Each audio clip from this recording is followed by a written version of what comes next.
सद्गुरु जन सेवानंद सुभाष बाप्पा महाराज की जय, गुरुवारी एकनाथ बाप्पा महाराज की जय। मी सतीश शिवाजी पल्लाळ, मुक्काम पोस्ट आसेगाव, तालुका गंगापूर, जिल्हा संभाजीनगर। माझा अनुभव असा आहे की मी कमी वयामध्ये राजकीय सामाजिक जीवनात काम करत असताना सगळं भरकटलेलो होतो।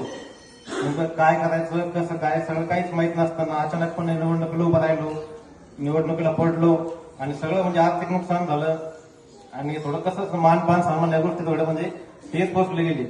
तर माझे म्हणजे मी जुना भक्तजी महाराजांचा बाकीचे खूप अनुभव माझ्याकडे, शेतीला रस्ता नव्हता तो झालाय, आई वडिलांचं माझे सगळ्यांचे म्हणजे वादविवाद व्हायचे ते पण व्यवस्थित झालेले आहे। आणि नवीन म्हणजे असं की 50 वर्षापासून माझा म्हणजे शेतात रस्ता पेंडिंग मध्ये होता आणि तो मी व्यवस्थित केलेला आहे महाराजांच्या आशीर्वादाने। आणि तो देखील म्हणजे रस्ता झाल्याच्या नंतर 6 महिने तलाठी तहसीलदार फेर करत नव्हते, तर मी फक्त एकदा महाराजांचं नाव घेतलं आणि ऑफिसमध्ये गेलो। तर तिथून म्हणजे माझी अशी प्रगती चालू झाली की तो रस्ता बंद झालाय। त्यानंतर महाराजांनी घरी बोलवलं आशीर्वाद घेण्यासाठी, महाराज आलेच घरी, सगळं व्यवस्थित झालंय। आणि सहज मग त्या ठिकाणी बोलता बोलता महाराजांनी सांगितलं मी की राजकारणामध्ये असं झालं ते झालं सगळं।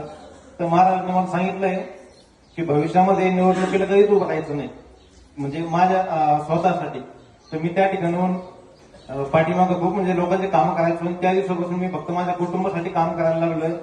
तर त्या ठिकाणी माझं म्हणजे बँकेमध्ये लोन चालू होतं, तर मला बँकवाले त्यांनी सांगितलं की तुझं जमीन 2.5 एकर गहाण ठेवून फक्त लोन 7 ते 8 लाख रुपये होईल। पण त्याच्यातून पुन्हा थोडा अभ्यास केला, सगळ्या गोष्टी केल्या, महाराजांना बोललो मी असं असं म्हणजे व्यवसाय करू का, शेती करू का, नोकरी काय नेमकं कसं। तर महाराजांनी सांगितलं व्यवस्थित माझं लोन होणार होतं 7 लाख रुपये, तो लोन झालं 14 लाख, ते पण बिना मॉर्गेजचं, कोणती जमीन गहाण ठेवायचं काम पडलं नाही, काहीच नाही। ते 14 लाख झाल्याच्या नंतर घरांचं पण म्हणजे बायकोला आईला थोडं सोडणं आणण्या त्या गोष्टी केल्या, सगळं व्यवस्थित चालू आहे।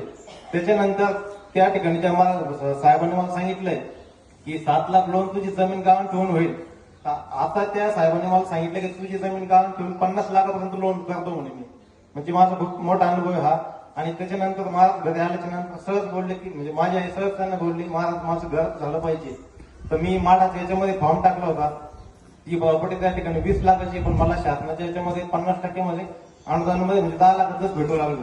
तर माझं म्हणजे गाव सिटीपासून संभाजीनगरपासून 10 किलोमीटर बाजूला आहे, तिथं न होतं माझं म्हणजे ऐन जिल्ह्याचे नातं म्हणजे जिल्ह्याचं ठिकाण आहे, त्या ठिकाणी माझं घर महाराजांच्या आशीर्वादामुळे होत आहे।